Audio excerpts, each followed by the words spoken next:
오늘 하세나 본문은 여호수아 15장 20절에서 63절까지의 말씀입니다. 이 땅이 유다 자손의 지파에 속한 여러 가문이 나누어 받은 유산이다.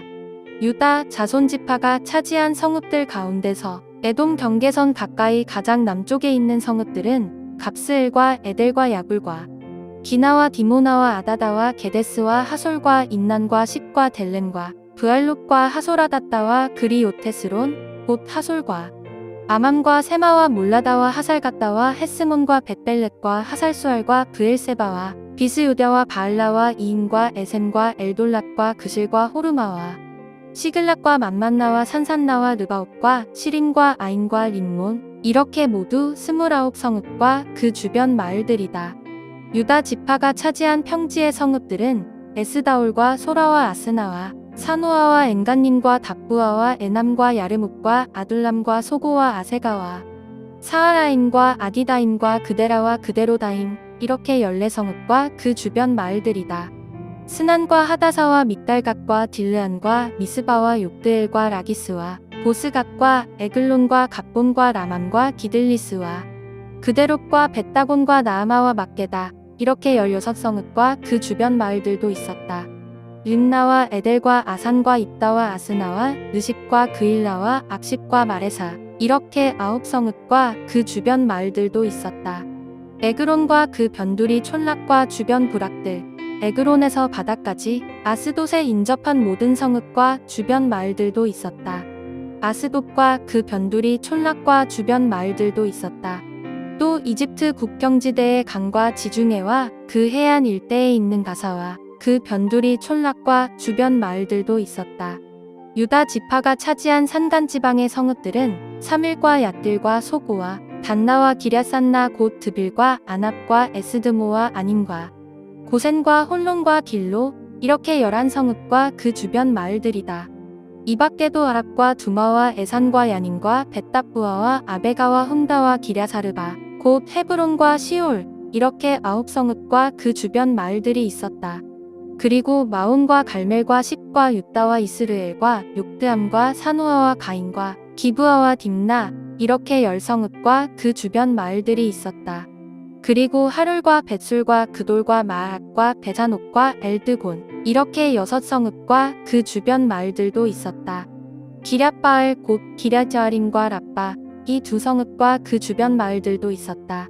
유다 지파가 차지한 사막지대의 성읍들은 베자라바와 미딘과 스가가와 닙산과 소금성읍과 엔게디 이렇게 6성읍과 그 주변 마을들이다. 그러나 유다 자손이 예루살렘 성에 살던 여부스 사람을 쫓아내지 못하였으므로 여부스 사람과 유다 자손이 오늘날까지 예루살렘 성에 함께 살고 있다. 오늘도 사랑하는 성도님들 가운데 주님이 전부 되어 주시는 복된 하루 되시길 축원합니다. 오늘 우리가 본문 말씀을 읽으면서 본문 말씀이 많이 길었죠? 유다 지파의 가족대로 받은 기업이 이만큼 많다라고 하는 것입니다. 받은 유업대로 하나하나 우리가 살펴볼 수는 없을 것 같고요. 대략적으로 정리해서 말씀드리도록 하겠습니다. 유다 지파가 분배받은 기업의 영토는 그 지리적 특성상 크게 네 부분으로 구분이 됩니다. 첫 번째로는요, 21절에서 32절 말씀에 에돔 경계에 근접해 있는 네게브 지대, 여기서 네게브 지대는 사막지대로 우리가 볼 수 있습니다. 그리고 두 번째로는 33절에서 47절 말씀에 애굽 시내와 지중해로 뻗어나가는 평지, 세펠라 지대, 말 그대로 평지입니다. 그리고 세 번째로 48절에서 60절에 나와 있는 지역은 산악지대입니다. 그리고 네 번째 마지막으로 61절에서 62절에 나와 있는 것처럼 광야지대입니다. 크게 보면 그 위치상 동쪽은 사해와 유대 광야가 놓여 있고요. 서쪽은 중앙고원지대와 연결되어진 많은 구름과 계곡들이 있습니다. 그리고 남쪽은 메마르고 건조한 네게브 사막지대이고요. 북쪽은 고원지대이자 트여진 군사적 취약지구입니다. 이러한 유다 지파가 분배받은 영토는 후일에 유다 왕국의 중심지로서 이스라엘 역사의 주요 무대가 되는 것을 보게 됩니다. 유다 지파의 땅 분배가 이렇게 마무리되는 것 같은데, 그런데 마지막 구절이 의미심장합니다. 63절 말씀을 읽어보도록 하겠습니다. 그러나 유다 자손이 예루살렘 성에 살던 여부수 사람을 쫓아내지 못하였으므로 여부수 사람과 유다 자손이 오늘날까지 예루살렘 성에 함께 살고 있다.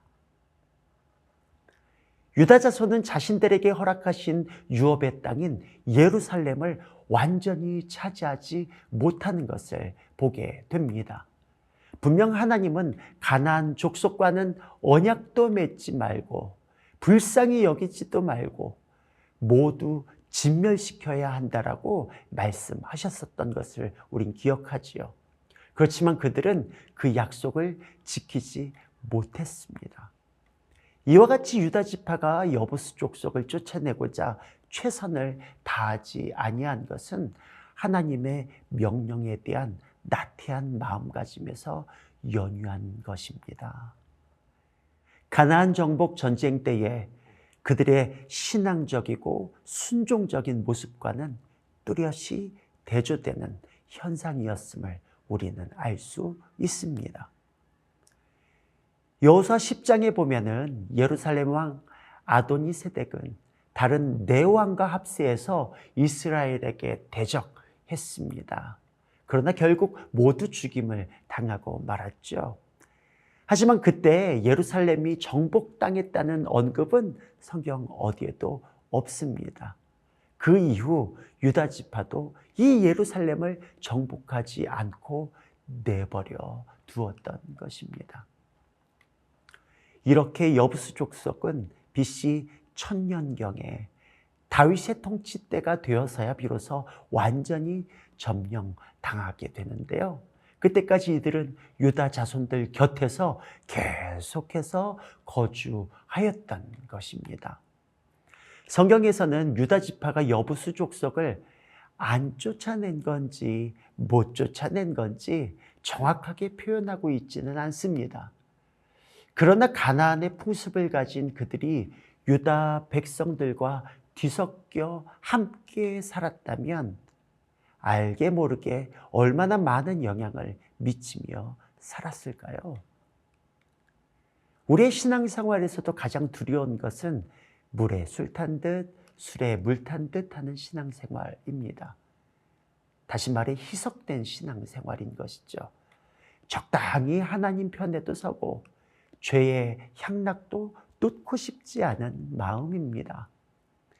우리가 잘 알다시피 예루살렘은 다윗의 때를 거쳐서 하나님의 거룩한 성전이 들어서는 곳입니다. 혹시나 거룩한 성전인 우리의 삶에 여전히 살고 있는 여부수 족속이 있지는 않습니까? 혹시 반복적이고 습관적인 죄악이 끊임없이 내 신앙생활 속에 뒤섞여져 있지는 않습니까? 혹시 그 여부수 족속을 나는 안 쫓아내는 것입니까? 못 쫓아내는 것입니까? 오늘 다시금 거룩하신 성령께서 내 삶의 주인 되시고 거룩하신 성령께서 내게 죄라고 말씀하신 것이 있다면 타협하지 않고 피 흘리기까지 싸울 수 있는 사랑하는 높은 뜻 푸른 교회 성도님들 되실 수 있기를 함께 중보하겠습니다. 오늘의 하시조는 친교 봉사부를 위해 기도하는 것입니다. 이른 아침마다 기쁨으로 섬기는 부서원들 가정과 일터에 주님이 늘 동행하시고 은혜를 주시도록 함께 기도해 주세요. 오늘의 하시조 함께 하시죠.